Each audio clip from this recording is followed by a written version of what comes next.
दोस्तों, जो भी कोई नए वकील साहब होते हैं या फिर अभी नए लीगल प्रैक्टिस में आते हैं, कोई भी लॉ स्टूडेंट्स होते हैं, अक्सर उनके दिल में एक सवाल होता है। मान लीजिए उन्होंने किसी भी व्यक्ति की, किसी भी एक्यूज की, किसी भी मैटर में बेल करवाई है, बेल करवाई हो फिर किसी भी कोर्ट से, मान लीजिए बेल करवाई हो किसी भी सीएमएम कोर्ट से, सेशंस कोर्ट से या फिर हाई कोर्ट या सुप्रीम कोर्ट से। तो अब जो बेल फर्निश करवाई जाएगी, मतलब कि ऐसा तो होता नहीं कि किसी को बेल दे दी जाए और सीधा उसी कोर्ट से ही बेल बॉन्ड फर्निश भी करा दिया जाए। तो बेल बॉन्ड किस कोर्ट से फर्निश कराया जाएगा और किस तरह से उसे फिर जाकर जेल से रिहा कराया जाएगा, यह एक पूरा प्रोसेस है दोस्तों। इस प्रोसेस को जानना बहुत जरूरी है सभी उन नए वकील साहब के लिए, उन सभी लॉ स्टूडेंट्स के लिए और सभी उन लोगों के लिए जो भी कोई कानून की जानकारी चाहते हैं। आज मैं आपको इस प्रोसेस के बारे में बताऊंगा कि किस तरह से आप उस बेल बॉन्ड को फर्निश करवाएंगे। ज्यादा कुछ जानने के लिए कि आप अपने किसी भी जानकार सगे संबंधी को जेल से रिहा किस तरह से करवाएंगे, ज्यादा कुछ जानने के लिए दोस्तों बने रहिए हमारे इस वीडियो के साथ। नमस्कार दोस्तों, स्वागत करता हूं फिर एक बार आप सभी का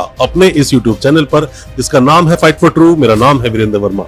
जैसा आप सभी जानते हैं, हम इसी तरह की लीगल अवेयरनेस की वीडियोस आपके लिए लेकर आते हैं और आपको बनाते हैं कानूनी जानकार। दोस्तों, मान लीजिए कि आपने अपने किसी भी जानकार सगे संबंधी की बेल करवा दी सीएमएम कोर्ट से या फिर सेशंस कोर्ट से, हाई कोर्ट से या सुप्रीम कोर्ट से, डिपेंड करता है किस कोर्ट से आपने बेल करवाई। मान लीजिए पॉक्सो केस में कोई भी आपके सगे संबंधी जानकार जेल में बंद थे। जेल में बंद होने के बाद में जब आपने उनकी बेल करवाई, तो बेल होने के बाद में क्योंकि जो ट्रायल कोर्ट होगा, मतलब कि जिसको ट्रायल चलाने का अधिकार है, वही उसकी बेल भी ले सकते हैं। सेशंस कोर्ट के लिए क्योंकि विशेष जो अदालतें बनाई गई है वो उसकी बेल ले सकते हैं, तो उसी कोर्ट में जब आप बेल ऑर्डर देते हैं तो वहीं से बेल एक्सेप्ट कर ली जाएगी। मान लीजिए हाई कोर्ट ने बेल ग्रांट की है, तो वहां से हाई कोर्ट से जाएंगे और आप अपना जाकर जो बेल ऑर्डर है, बेल ऑर्डर लेंगे, बेल ऑर्डर की कॉपी लगाएंगे, साथ में ही जो फॉर्म 45 होता है, जो बेल बॉन्ड होता है, बेल बॉन्ड को आप फर्निश करेंगे, जाके कोर्ट में सबमिट करेंगे। साथ में ही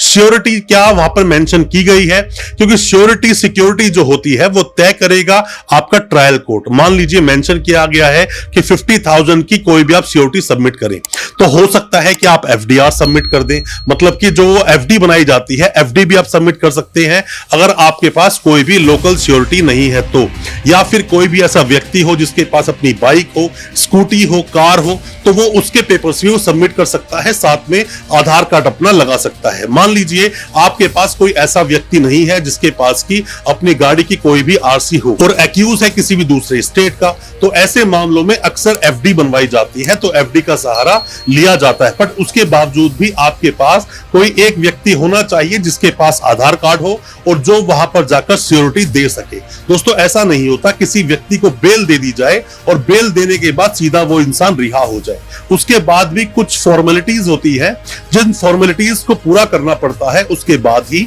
वो व्यक्ति रिहा होता है। अगर मान लीजिए बेल ग्रांट की गई है ऑनरेबल सुप्रीम कोर्ट के द्वारा भी, तो ऐसा नहीं है कि जैसे ही बेल मिल गई तो बेल मिलते ही उस व्यक्ति को जाकर सीधा जेल से छोड़ दिया जाएगा, जेल से रिहा कर दिया जाएगा, ऐसा नहीं होता। उस ऑर्डर को लगाना पड़ता है और जो भी ट्रायल कोर्ट होगा जिसके अंदर भी उसका ट्रायल चल रहा है, मान लीजिए कोई भी मामला 420 का है, 420 और 409 के तहत किसी भी मामले का ट्रायल चल रहा है सीएमएम की कोर्ट में, आपने बेल ली है जाकर सुप्रीम कोर्ट से, तो सुप्रीम कोर्ट से आप बेल बेशक आप लेकर आए हो, तो वहां पर जो सुप्रीम कोर्ट का जो ऑर्डर है उस ऑर्डर को आपको लगाना होगा नीचे सीएमएम कोर्ट में जाकर। आप जैसे ही जाकर वहां ऑर्डर लगाएंगे, लगाने के बाद में वहां से एक ऑर्डर होगा कि 50,000 की श्योरिटी आपको देनी है, साथ में ही हो सकता है कि 2 जमानती के लिए भी बोल दिया जाए, तो 2 जमानती आप देंगे, जो अपना आधार कार्ड वहां पे साथ में लगाएगा, और 50,000 की जो श्योरिटी बोली गई उसके लिए कोई भी अपनी गाड़ी की आरसी दे सकता है, एफडीआर दे सकता है, और बाकी की जो फॉर्मेलिटी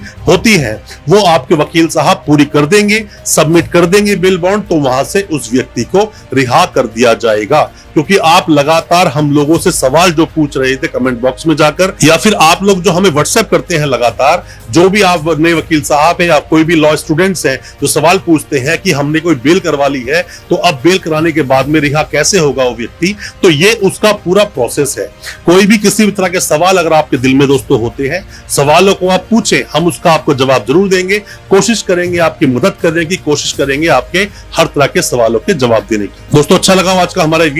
वीडियो को ज्यादा से ज्यादा अपने दोस्तों, परिजन, परिवार तक शेयर करें ताकि वो भी अपने आप को कानूनी जानकार बना सके, और हमारे चैनल को सब्सक्राइब करना बिल्कुल ना भूलें। साथ में लगा बेल आइकन जरूर दबा दें ताकि इसी तरह की लीगल अवेयरनेस की वीडियोस हम आपके लेकर आ सके सबसे पहले। बहुत बहुत शुक्रिया दोस्तों, धन्यवाद हमारे इस वीडियो के साथ बने रहने के लिए।